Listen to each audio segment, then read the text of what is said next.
Champions trophy బుధవారం నుంచి మొదలు కాబోతుంది. తొలి మ్యాచ్ లో పాకిస్తాన్ న్యూజిలాండ్ తలపడనుండగా గురువారం బంగ్లాదేశ్ మ్యాచ్ లో టీమిండియా టైటిల్ వేట మొదలు పెట్టనుంది.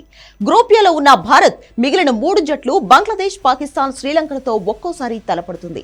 టైటిల్ ఫేవరెట్లలో ఒకటైన రోహిత్ సేన టోర్నీని ఘనంగా ఆరంభించేందుకు రెడీ అవుతోంది. తొలి మ్యాచ్ లో భారీ తేడాతో గెలిస్తే పాకిస్తాన్, న్యూజిలాండ్ జట్లలో ఒకటి గెలిచినా సెమీస్ బర్త్ ఖాయం చేసుకోవచ్చు. గ్రూప్ దశలో ఆడేది 3 మ్యాచ్లే కావడంతో ప్రతి మ్యాచ్ డూ ఆర్ డై లాంటిదే. పాకిస్తాన్, న్యూజిలాండ్ కూడా ఇదే గ్రూప్ లో ఉండడంతో భారత్ సెమీస్ కు వెళ్లాలంటే తీవ్రంగా శ్రమించాల్సిందే. బంగ్లాదేశ్ పై ఈజీగానే గెలిచే ఛాన్స్ ఉన్నప్పటికీ ఏమాత్రం ఆ జట్టును తక్కువ అంచనా వేయలేం. ఎందుకంటే సంచలనాలు సృష్టించే సత్తా ఉన్న బంగ్లాను తేలిగ్గా తీసుకుంటే మూల్యం చెల్లించుకోవాల్సి ఉంటుంది. 2007 వన్డే ప్రపంచ కప్ లో టీమిండియాకు బంగ్లా షాక్ ఇచ్చిన విషయం మన ఫ్యాన్స్ అంత తేలిగ్గా మర్చిపోలేరు. ఈ మ్యాచ్ లో ఓడిపోవడంతోనే టీమిండియా గ్రూప్ స్టేజ్ నుంచి ఇంటిదారి పట్టాల్సి వచ్చింది. రాహుల్ ద్రవిడ్ కెప్టెన్సీలో ఆడిన టీమిండియా ఈ మ్యాచ్ లో కేవలం 191 పరుగులకే ఆల్అౌట్ అయింది. 192 పరుగుల లక్ష్యాన్ని బంగ్లాదేశ్ 48.3 ఓవర్లలో ఛేదించింది.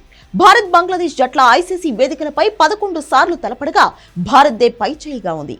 బంగ్లాదేశ్ కేవలం ఒక్క దాంట్లో గెలవగా మిగతా 10లో టీమిండియా విజయం సాధించింది. 2011, 2015, 2019, 2023 వన్డే వరల్డ్ కప్ లలో భారత జట్టు ఘన విజయాలు సాధించింది.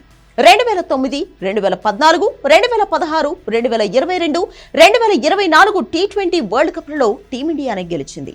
అయితే భారత్తో మ్యాచ్ అంటే బంగ్లాదేశ్ కూడా మెరుగ్గా ఆడేందుకు ప్రయత్నిస్తోంది.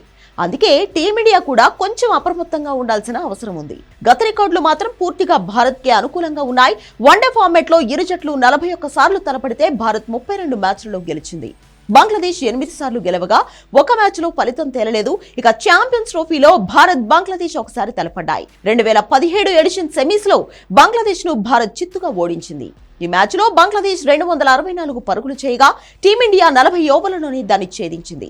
ఈసారి తొలి మ్యాచ్ లో బంగ్లాపై గ్రాండ్ విక్టరీ అందుకోవడం ద్వారా టోర్నీని ఘనంగా ఆరంభించాలనుకుంటున్న టీమిండియాకు ఆ జట్టు ఎంతవరకు పోటీనిస్తుందో చూడాలి.